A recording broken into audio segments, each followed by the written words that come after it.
Vive la CAN sur NCTV. Notre commune TV pour vous. Purchase your tracks today.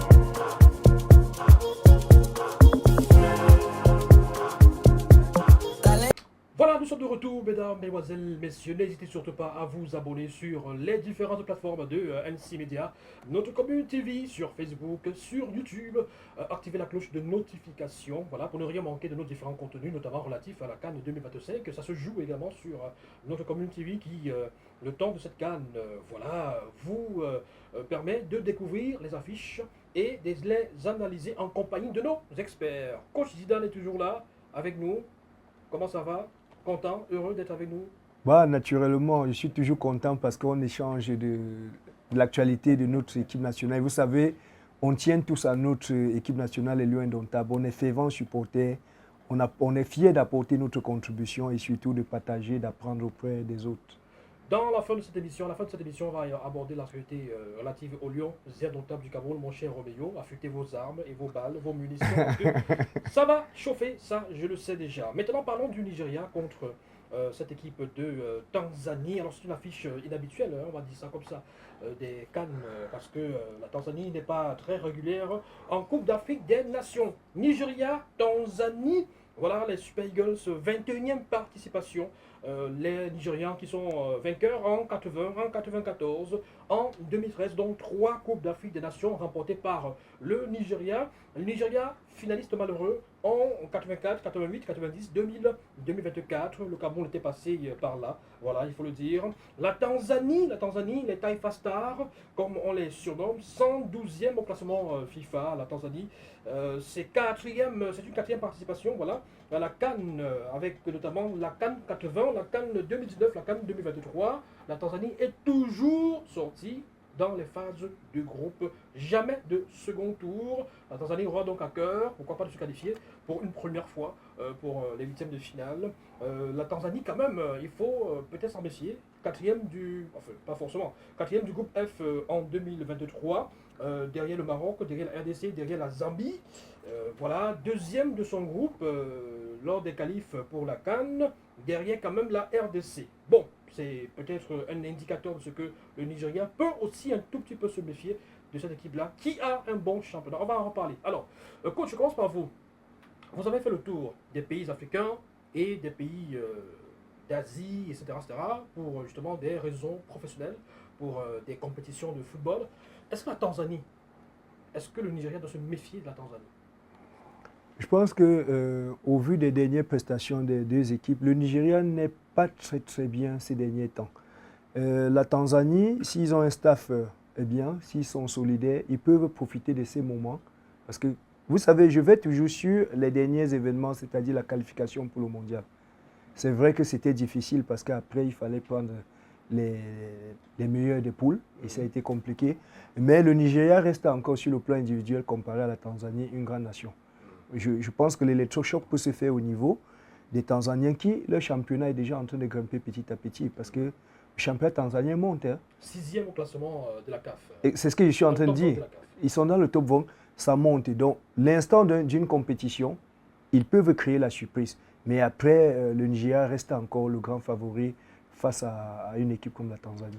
Alors, Roméo, historique des confrontations entre la Tanzanie et le Nigeria, selon les chiffres à notre disposition, ce sera la 3e confrontation des équipes A, des équipes seniors, des équipes phares. Voilà. Alors, Tanzanie 0-0 contre le Nigeria en 2015 lors des qualifs pour la CAN.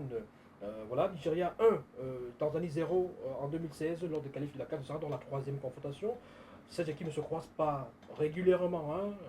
Est-ce que ça veut dire que le Nigeria a des chances de s'imposer, on va dire, facilement? Mais vous constatez déjà que les deux scores sont étriqués. 0 but partout, 1 but à 0. Nigeria, Tanzanie, ça veut dire déjà qu'il y a quand même 2015, 2016. Ouais, d'équilibre. C'est vrai que ça fait longtemps, mais les deux fois où ils se sont croisés justement dans les éliminatoires de la Coupe d'Afrique, il y a eu des scores, pas comme justement des larges scores, peut-être en faveur du Nigeria, parce que normalement, sur le papier, le Nigeria est largement favori face à la Tanzanie. Mais maintenant, comme on le dit déjà, le football est devenu très scientifique. Donc, c'est-à-dire, chaque équipe se prépare selon l'adversaire. Donc, la Tanzanie a eu tout le temps d'observer le Nigeria jouer, notamment le Nigeria a joué 2 dernières rencontres lors des barrages de la Coupe du Monde. Lors, par exemple, de leur première rencontre, la première rencontre du Nigeria face au Gabon, je crois, 4 buts à 1. On a vu, c'est vrai que lors de la première et deuxième mi-temps, c'était un peu compliqué pour le Nigeria, mais après, ils ont pris la mesure du match et ils ont déroulé. Donc, ça veut dire quoi? Le Nigeria, c'est une équipe qui joue un peu. C'est vrai qu'ils sont finalistes. Il ne faut pas qu'on oublie qu'ils sont finalistes de la dernière Coupe du Monde. Ça veut dire la dernière Coupe d'Afrique, autant pour moi.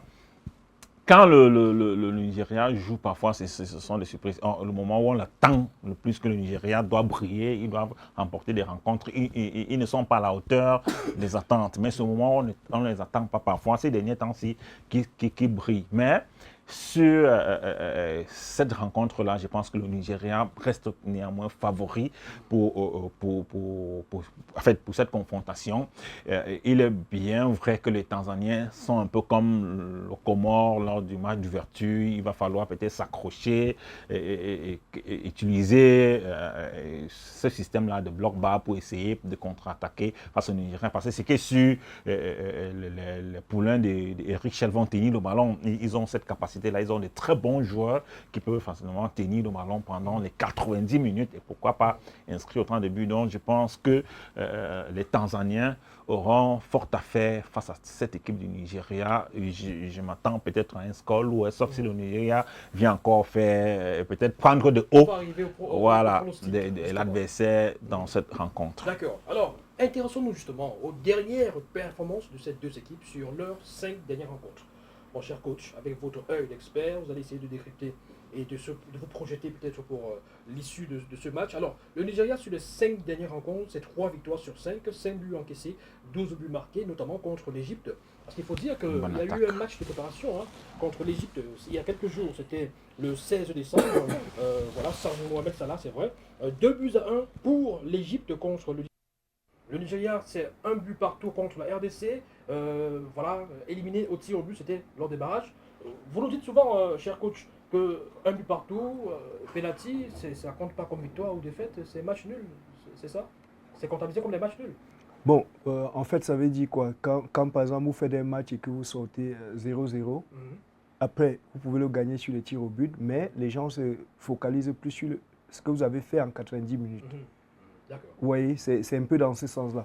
C'est un peu comme généralement, il y a des experts qui vont jusqu'à demander qui a ouvert le score et quel est le temps d'égalisation pour montrer la capacité de l'autre équipe et à réagir ou avoir la maîtrise du jeu. D'accord. Alors, Nigeria contre Gabon, Roméo en parlait, 4 buts à 1 lors des barrages. C'était le premier match des barrages, justement. Et ensuite, il y a Nigeria contre le Bénin, 4 buts à 0 en faveur du Nigeria lors des qualifs pour la Coupe du Monde. Lesotho 1, Nigeria 2 lors des qualifs pour la Coupe du Monde. Comme je l'ai tantôt dit, donc ça fait 3 victoires, 5 buts encaissés, 12 buts marqués. Donc il y a une attaque de feu, il y a une artillerie lourde avec notamment des Osimhen. On va en parler justement des joueurs qui sont attendus. Tanzanie, par contre, un gros contraste parce que contre le Koweït, 4 buts à 3 en faveur du Koweït. Match amical il y a quelques jours. Iran 2, Tanzanie 0. Tanzanie 0, Zambie 1 lors des qualifs pour le mondial. Tanzanie 0, Niger 1 lors des qualifs pour le mondial, c'était en août. Et puis Congo 1, Tanzanie 1 lors des qualifs pour le mondial en septembre. Ce qui donne un total de 4 défaites sur les 5 derniers matchs. 9 buts encaissés, 4 buts marqués seulement. Alors, est-ce qu'avec ces stats, ces chiffres, ces récentes performances, alors on prend les dernières performances parce que c'est un indicateur sur la forme de l'équipe actuellement. Donc, est-ce qu'avec ça, c'est plié, le Nigeria va faire un festival 5-0? Bon, on va arriver au score, au pronostic dans un instant. Mais je pense que Roméo l'a dit tout à l'heure, les nations travaillent. C'est-à-dire qu'aujourd'hui, il y a une sorte de nivellement au niveau des nations. C'est plus comme avant. Vous pouvez être le Nigeria, vous pouvez aborder ces stades de 12 buts marqués.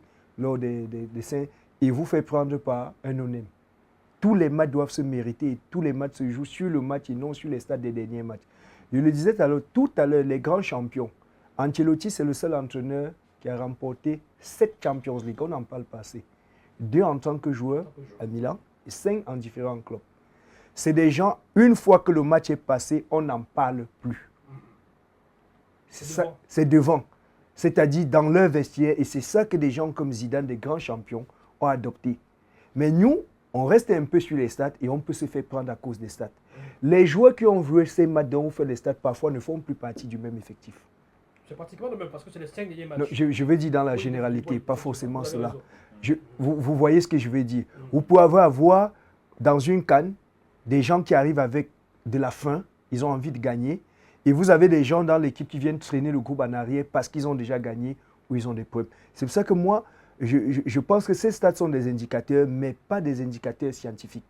Excusez-moi de le dire, le Nigeria face à la Tanzanie, on est tous d'accord que l'orgue nigérien reste encore là, au vu de la qualité, au vu de la dernière CAN. Mais je le dis, c'est le jour du match, sur la préparation, sur l'organisation. La Tanzanie, aujourd'hui, nous avons les différentes animations de jeu. Je parlais tout à l'heure d'Mblogba avec les entraîneurs italiens. Mais imaginez qu'une équipe comme ça arrive au stade et il décide de jouer bas et qui vous ferme le jeu pendant 45 minutes. La différence se fera au niveau de la lecture du jeu. C'est-à-dire ça n'a plus rien à voir avec les stats que nous évoquons. Mais c'est la lecture présente à l'instant. C'est ce que maintenant les professionnels appellent la tactique, qui signifie la réponse spontanée face à une situation donnée. Vous pouvez répéter ça s'il vous plaît? Oui, la tactique. Oui, la tactique. La tactique en football, parce que tout le monde, chacun parle football. Mais la définition telle que la FIFA le définit, c'est la tactique, c'est la réponse spontanée d'un joueur ou d'un groupe de joueurs face à une situation donnée. Un joueur, le but hier par exemple, sur la passe pied gauche, et puis ça c'est tactique. Un autre joueur aurait fait le crochet, c'est plus ça. La réponse spontanée, c'est-à-dire il y a une situation de jeu, 3 contre 2, et vous avez quand même un gars qui essaie un petit pont alors qu'il aurait pu faire une passe. Il n'est pas tactique. Donc face à cette situation, c'est la préparation des entraîneurs. On arrive, on joue bas, on joue médian, ça dépend. J'aime pas trop parler de ça parce que c'est la réalité des deux équipes en fonction des individus alignés. Vous pouvez préparer un match en disant on va jouer médian. Et puis à la dernière minute, on vous dit voilà le 11 entrant, ça change la donne. Vous devez être capable de changer l'animation. Donc, le Nigeria pas une fois de plus favori, mais je vous le dis, les matchs aujourd'hui se vivent au jour le jour. Au jour le jour. Absolument. Alors, je vous relance, mon cher Roméo Goula. Vous suivez particulièrement le football. Le championnat tanzanien, meilleur aujourd'hui en Afrique, classé 6e par le ranking de la CAF. Le championnat tanzanien, alors pourquoi est-ce que j'en parle? Parce que quand vous regardez l'effet de la Tanzanie, c'est près de 95% du les joueurs qui jouent à domicile. Oui, vous avez notamment 6 joueurs, sauf si j'ai mal compté, 6 joueurs du Simba SC. Simba SC, c'est l'un des meilleurs clubs tanzaniens et qui fait même des miracles, des merveilles. Qui accueille des Camerounais. Absolument. Il y a le défenseur, il est bien vrai, et puis il a joué la saison dernière, le défenseur ancien de Coton Sport de Gawa, qui a été convoqué, Tché Malone, qui joue à Simba, justement. Il y a eu aussi celui qui était à Dynamo, comment il s'appelle voilà, bon, on va trouver le nom. Alors, il y a Azam FC, 6 joueurs. Il y a 4 joueurs de Young Africans. Il y a 3 joueurs de Singiba BS, etc., etc. Donc, alors, ce championnat-là, mon cher Roméo, avec des joueurs qui ont aussi brillé pendant le CHAN. Ça, il faut le dire, parce que la plupart de ces joueurs sont des joueurs qui ont disputé le CHAN avec la Tanzanie qui avait fait participation honorable.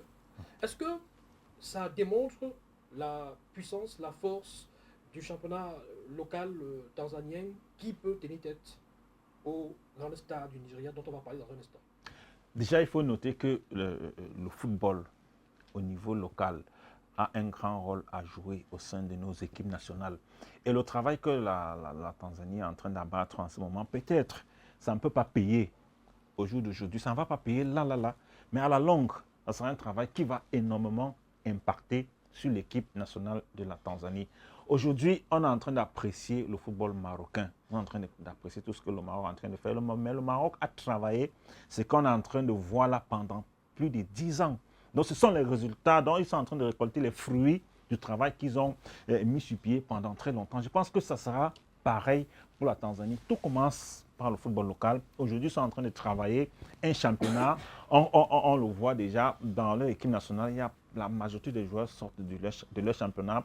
Cela travaille également la cohésion. Quand vous jouez à l'équipe nationale avec quelqu'un que vous connaissez, vous côtoyez au quotidien, vous êtes dans pratiquement le même club. Que vous affrontez même chaque week-end. Voilà, vous affrontez le week-end, vous connaissez ses forces, vous connaissez ses faiblesses, vous connaissez donc. C'est ça qui crée donc la cohésion dans une équipe. Donc, je pense que il est bien vrai que les résultats ne sont pas encore palpables, la Tanzanie ne brille pas encore des mille feux, mais ce qu'ils sont en train de faire au niveau local, à un moment ou à un autre, cela portera des fruits et ça sera justement au profit de l'équipe nationale de cette équipe-là. Et si à la CAN au Maroc 2025, même si la Tanzanie sort au premier tour, comme ça a été le cas lors des autres participations, je ne pense pas que ça sera un problème. Ce qu'il faut tenir compte, ce qu'il faut plus regarder pendant cette compétition, c'est de voir, si même si on est éliminé, qu'est-ce qui a évolué dans le jeu par rapport aux autres participations à la CAN. Qu'est-ce qu'on a profité de ces joueurs qui jouent dans le championnat? Est-ce que d'ici 2-3 ans, qu'est-ce que ça pourra nous donner à l'équipe nationale de la Tanzanie? Je pense que c'est ces choses-là qui doivent se baser pour leur participation à cette CAN. Oubliez un peu les résultats qui vont arriver immédiatement et travailler sur l'avenir un peu. Il y a beaucoup de pays. Aujourd'hui, on voit le Sénégal. On ne sait pas ce que le Sénégal a travaillé. Le Sénégal a travaillé longuement. On a dû sacrifier certaines compétitions pour obtenir les résultats qu'on a là aujourd'hui. Si on parle du Maroc, le Sénégal n'est pas loin. Que ce soit dans toutes les autres catégories, le Sénégal n'est pas loin. Je pense que c'est le même travail que les Tanzaniens sont en train de faire. Et malheureusement, c'est ce que d'autres pays ne parviennent pas à le faire. Ils oublient un peu le football local. Moi, je ne veux pas entrer dans les polémiques pour le moment. Non, tout à fait, qui oublie un peu le football local, qui oublie la formation à la base. C'est ça qui, à la longue, pourra payer. Il y a des équipes qui ont eu la chance d'avoir des très grands joueurs. Oui, si tu veux parler du Cameroun, on parle qui ont brillé. Aujourd'hui, on se focalise sur ça. On a remporté la Coupe d'Afrique 5 fois. Donc, c'est ça que certaines équipes... Oui, pendant ce temps, certains pays sont en train de travailler, sont en train d'abattre un véritable travail pour préparer le futur. C'est le cas de la Tanzanie, même s'ils ne parviennent pas à briller pendant cette CAN, je pense qu'ils sont en train de faire un travail remarquable. Il faut préciser que de notre côté, on n'a pas pu se qualifier pour le CHAN, bien évidemment battu par la RCA à Bafoussam, 2 buts contre 1. Mais on aurait pu se qualifier quand même, parce qu'il y avait un but qui a été refusé. Voilà, Angel Yonjo, son but pour son doublé, ça avait été refusé alors que c'était valable, malheureusement. Parfois, ça se joue sur des petits détails comme ça. Mais on retient le score final et la non-participation pour le CHAN. Alors, revenons au Nigeria. Le Nigeria, c'est une grosse équipe de stars. Je l'ai tantôt dit, 3 Coupes d'Afrique des Nations remportées. Malheureusement, le Nigeria a une histoire triste parce que le Nigeria, c'est 5 finales perdues. 5 finales perdues et beaucoup de finales contre le Cameroun. Voilà, justement. Alors, le Nigeria a perdu contre l'Égypte. Voilà, le 11 entrant était un 11 entrant quand même pas habituel. Mais s'il faut qu'on essaie de jeter un coup d'œil sur le 11 entrant habituel du Nigeria, qui pourrait être aligné contre la Tanzanie, mon cher coach Zidane, c'est peut-être le 11 entrant que nous avons eu contre la RD Congo. Voilà, c'était en novembre lors des barrages, avec Nwabali dans les buts. Vous avez Calvin Bassey et Ajayi comme défenseurs centraux. Sur les côtés, vous avez Frédéric et voilà, comment il s'appelle, Zanouzi, voilà, Zanouzi. Et puis, ce qui est intéressant, c'est l'attaque de feu, parce que vous avez Victor Osimhen, celui qui fait la pluie, le beau temps du côté de la Turquie. Vous avez Chukwueze sur le flanc droit. Vous avez Ademola Lookman. Et derrière, vous avez quand même des Iwobi, des Wilfried Ndidi. Vous avez des Onyeka. Avec cette équipe, une équipe pareille. Oui, sur le banc, il y a encore pas mal de joueurs. Tout à fait. Oui. Avec une équipe pareille, coach Zidane, la défaite ou une contre-performance contre la Tanzanie ne serait pas pardonnée. Oui, bien sûr, que je le disais tantôt. Vous savez, quand on fait une compétition, chacun a un objectif. Les nations mineures ou alors dites moyennes se fixer un objectif, c'est de sortir du premier groupe. C'est-à-dire que la Tanzanie aujourd'hui... Être premier du groupe. Non, sortir, D'accord. la Tanzanie aujourd'hui, en sortant de la phase de groupe, aurait déjà réalisé quelque chose. Donc, elle n'est pas sous pression. Le Nigeria, en gagnant la Tanzanie, n'aura réalisé aucun exploit. Vous comprenez que la pression est nigériane. Et je pense également qu'il y a à cœur de chasser cette frustration au même titre que les Lions indomptables. La différence, c'est que les Lions indomptables, c'est un chamboulement extraordinaire qu'on n'a jamais vu. Alors, le Nigeria aura à cœur de redorer son blason parce que tout le monde voulait aller à cette Coupe du Monde. Et il faut dire que la motivation n'est pas seulement sportive. Le Nigeria, c'est un géant d'Afrique. Et les géants d'Afrique, ou alors les géants de nations, doivent assumer leur statut. Je parle bien au-delà du football. Qui dit Nigeria aujourd'hui dit la plus grande nation d'Afrique. C'est vrai que l'Afrique du Sud, qui a occupé ce ranking pendant longtemps, plus développée parce qu'une autre culture européenne. Mais je veux dire, en termes d'économie, le Nigeria représente une très grande nation et ne pourrait pas aller s'amuser à la CAN. On a vu cela la dernière fois en Côte d'Ivoire, arriver Kainkala avec des difficultés, mais arriver en finale. Donc ce sera le même scénario. Et puis maintenant, vous savez, dans une grande nation, il y a la concurrence. Ces joueurs ne peuvent pas dormir sur leur laurier parce qu'un échec à la CAN, après une non-qualification, ils seront balayés. C'est comme ça que ça marche. C'est comme ça que ça marche. Un nouvel entraîneur ne viendra pas vous garder parce que vous êtes beau ou parce qu'on va vous dire que vous avez marqué tel nombre de buts il y a 5 jours. Il viendra, il y aura une concurrence. Donc le Nigeria est sous pression et ce sera cela qui sera la difficulté pour la Tanzanie. La Tanzanie, elle, comme on disait tantôt, aura à cœur de créer un exploit. Mais s'il n'y a pas d'exploit, il n'y aura pas mort d'homme, contrairement au Nigeria. Des joueurs à suivre pour cette équipe du Nigeria. C'est vrai que vous aimez bien privilégier le collectif. Maintenant, s'il y avait des joueurs sur lesquels vous pourriez peut-être miser pour une victoire du Nigeria. On a toujours le serial killer Osimhen qui est là. Et puis bon, voilà. Le reste, c'est l'ambiance du Il groupe. peut faire la différence à lui tout seul. On n'a jamais fait la différence seul dans le football moderne. À l'époque, les systèmes de jeu, quand on avait des Roger Milla et consorts, il y avait 3 blocs.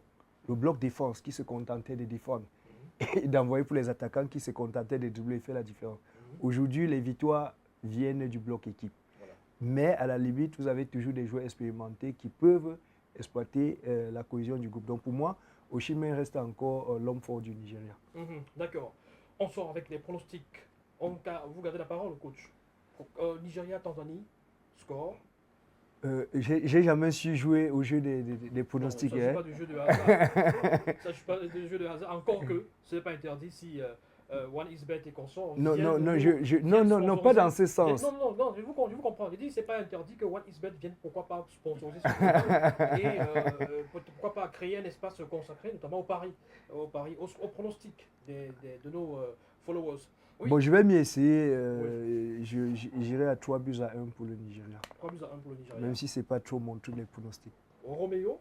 Oui, avant de donner mon pronostic, je voulais également parler de quelques joueurs, comme notamment à Lookman, qui fait une saison un peu en demi-teinte au niveau d'Atalanta, qui reste quand même l'un des métronomes de l'équipe du Nigeria. On a naturellement Iwobi. Alex Iwobi. Donc voilà un peu des joueurs que j'aimerais justement voir briller pendant cette CAN du côté du Nigeria. Bon, en ce qui concerne le score, je pense que les Super Eagles pourront remporter cette rencontre sur le score de 2-0 parce qu'il n'y a pas... C'est difficile, c'est compliqué. Vous avez vu le Maroc hier, je donnerais 2-0 en faveur du Nigeria avec un but naturellement d'Osimhen que j'aime beaucoup. Voilà.